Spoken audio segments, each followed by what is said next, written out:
You know, it's been too long since I've reviewed a genuinely awful, irredeemable movie. I mean, we watched Cruella, and I have some mixed feelings about Words on Bathroom Walls, but they weren't truly awful. They both had some positives, not many, but there were some. This movie does not. I'm talking dismissed level bad. On Amazon, the majority of reviews are 1 star. There are a couple good ones, but they're probably planted there by Joey King herself, who is in this movie, and despite how bad this movie is, it's somehow not her worst. Joey King needs to fire her agent. They're not doing her any favors.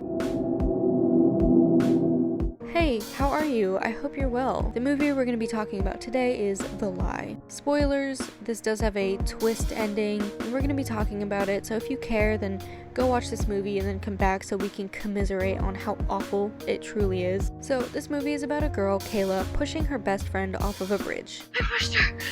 That classic tale. She tells her parents about her murder, and her parents do everything they can to try and cover it up. Well, kind of. We'll get to the twist ending in a bit. I'm sure you're on the edge of your seats already, just trying to figure out what happens. So, some context that will be important later. Kayla's parents are divorced. Her best friend's name is Brittany.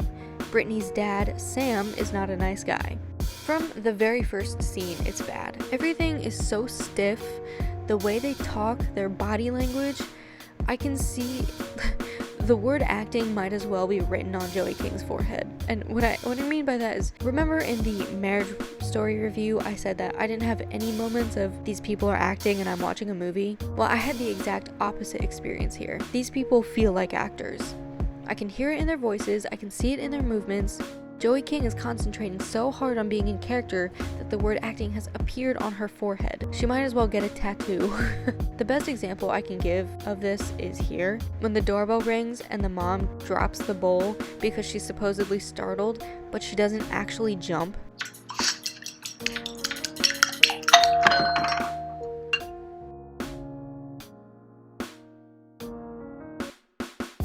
Also, the guy here, the stepdad, he's never seen again. What? I'm unpacking an inhaler for you. It's only 4 days. She's 15. Let her grow up. I am grown up.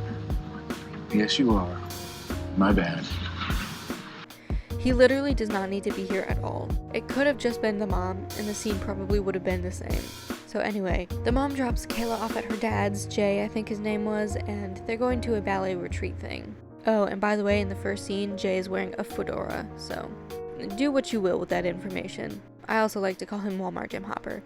So on the way, they see Brittany waiting at the bus stop, and they pull over and pick her up. She and Kayla are bickering a bit, and then Brittany says she has to pee and that she's literally peeing on the seat. No. They don't play there. They're like old. And you'd know because you've been there, like, never? Okay, but I'm actually, like, peeing a little bit, like, right this second.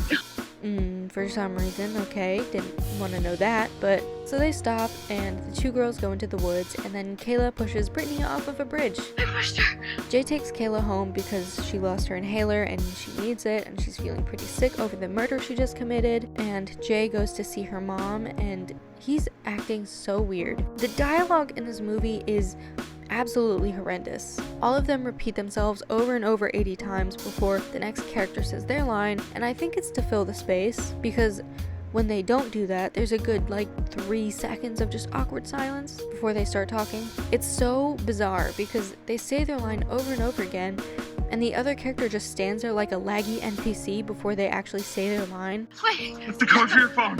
What's the code? What's the fucking code? Come on, what's the code for your phone? Kayla, come on! He says over and over and over again, but doesn't actually give her room to tell him what it is. Also, minor detail, but iPhones have an emergency feature, so you don't actually have to know the passcode to call emergency services. I know you could argue that they're both in shock or whatever, or hesitating because, she just killed her best friend, but this happens throughout the whole movie. Like here, when Jay's trying to talk to the mom, whose name escapes me. She talked you out of going again. We need to Excuse me. Talk. Rebecca, goddamn, Should have hold on. chopped her off myself. Hold on a minute. She needs to be there. I'm serious, we have to talk. We need to talk. We need to talk. Can you wait? We need to talk. People saying their lines over and over again and the other NPC characters not responding until a few awkward seconds later. Here we get a good foreshadowing though. She's nothing but a spoiled little brat because you let her get away with everything. Wow, I wonder what that could allude to. I wonder if that's gonna be a recurring theme in this movie. What do you guys think? It's not just the acting and dialogue though. The cinematography and so many of the shots are just... Now, I'm not a cinematographer, so maybe I'm wrong, but there are just so many in-between shots that go on for just a little bit too long. Like this one where she's walking to the door.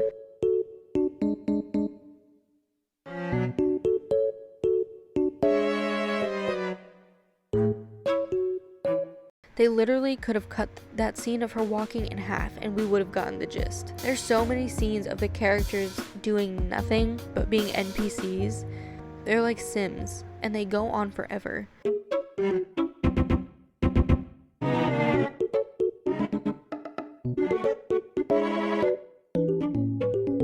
It's not building suspense, it's just aggravating to watch. So bad acting, bad dialogue, bad cinematography, and guess what? Bad story.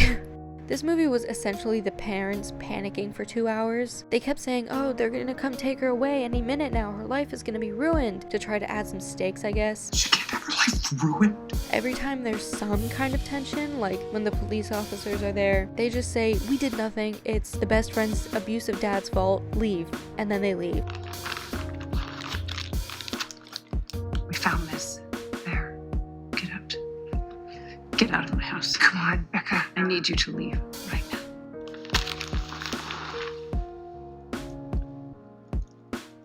Literally, the police had evidence placing Kayla at the scene. They had her inhaler she lost, and then they were just like, leave, and they did. They had evidence placing her at the scene of the crime. I'm pretty sure that's enough to at least take them to interrogate her, but they can't do that because how would she get out of that situation? Anyway, this movie is so slow. Pretty much nothing happened in most of it. And here's the thing, you can have a good slow build-up movie, like Taxi Driver. It's got like a slow-ish build-up, not like boring, but just slow burn, I guess. I don't know. Taxi Driver has better shots, better acting, better storyline, and better payoff, and there's what I think is a pretty good twist at the end. Movies like these can be done well, but I guess more happened in Taxi Driver to build the tension. Also, there was just music and better shots for it to be entertaining and artistic. Most of The Lie takes place in this modern looking house. It's probably why it's so boring. But seriously, nothing happens in the middle of this movie except for the parents just quietly freaking out, which I guess would be the natural reaction, but it's not fun to watch. They trauma bond though, which is going to be important for later. Honestly, I don't even think that the reaction is natural, but you know, whatever. Like going to trying to cover up a murder. Because we're not turning her in. That's your daughter. I feel like most people, if their child committed a murder, they'd be like, oh, you gotta go to jail. Sorry, I'm not covering this up for you. I feel like most parents would not do that. Some might, but most, I don't know. What would you do? So there's the conflict with the best friend, Brittany's dad, who is trying to find her. He thinks Kayla and Brittany had this scheme for Brittany to run away because she does that all the time, so he's pretty pissed. There's a couple of shots of him being actually pretty intimidating, like when he's looking through the glass here, but in these shots, they just cut it off. So there's no conflict, it's just him following someone or ringing the doorbell, and then he just leaves. Again, there's like a little bit of tension, and then it's immediately gone because they couldn't be bothered to write a more interesting scene. So there is some tension when the police ping Brittany's phone and it's downtown where Kayla lives. Because the last ding that we got was the day after she disappeared, and we traced it to a cell tower downtown. Your husband lives downtown, right? So Jay and the mom take Brittany's purse and phone, which I think Kayla picked up by the river, and go try to bury it in Sam's backyard.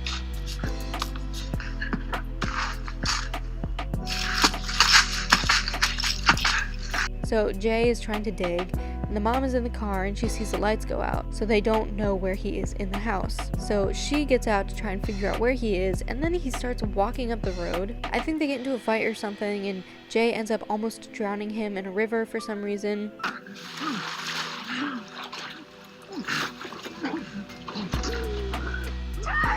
don't know why. That's literally the exact opposite of what you should be doing to the dad of the girl your daughter just murdered, who you're trying to cover for. So they get back into the car and Sam walks up into the road and then they kill him with their car. The mom just steps on it and Sam just stands there like the NPC he is, and then they hit him and he's literally laying there, blood on the pavement, begging for help.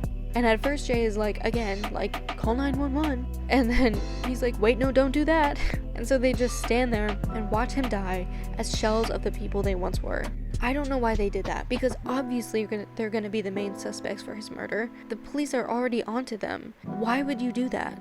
So anyway, now they're back at home and Kayla has made them breakfast. Both of them are severely traumatized and shells, and she's acting like totally fine. Then they go to wash the blood off the front of their car when Brittany walks in. No way, Brittany! At first I was like, did Kayla kill them? Did she poison them? And they're dead now? And my reason for thinking that before thinking Brittany wasn't actually dead is because they showed Brittany dead.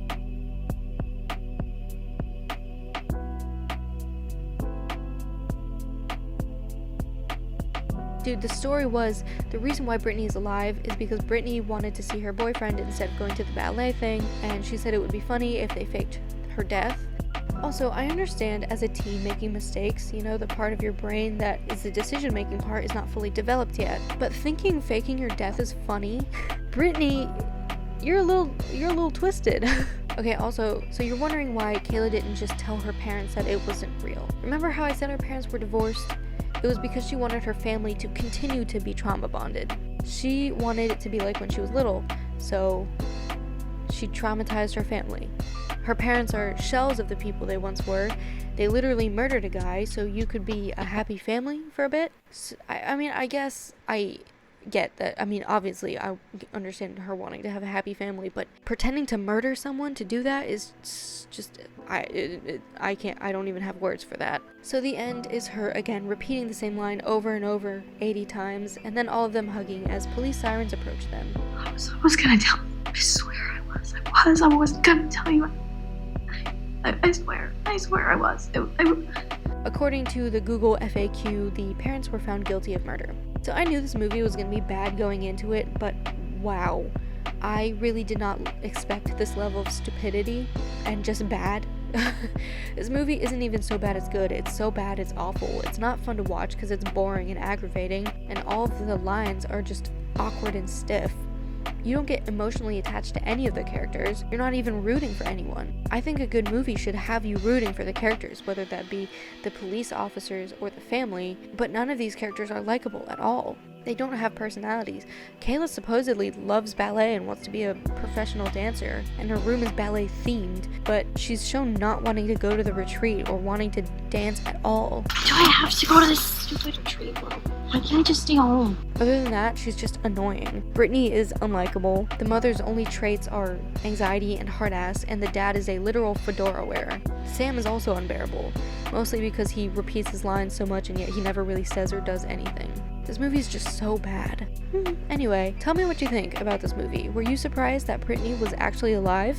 If you like this movie, please tell me why. I really am curious if anyone actually liked it. I don't think so, but you know, I won't judge you, I swear. I literally watch Riverdale, so who am I to judge anyone for their taste in movies and TV shows? Though, to be fair, I watch it because it's bad, but anyway. Also, would you cover up a murder your child committed? Let me know. Incriminate yourself in the comments. Thank you so much for watching, and I will see y'all later.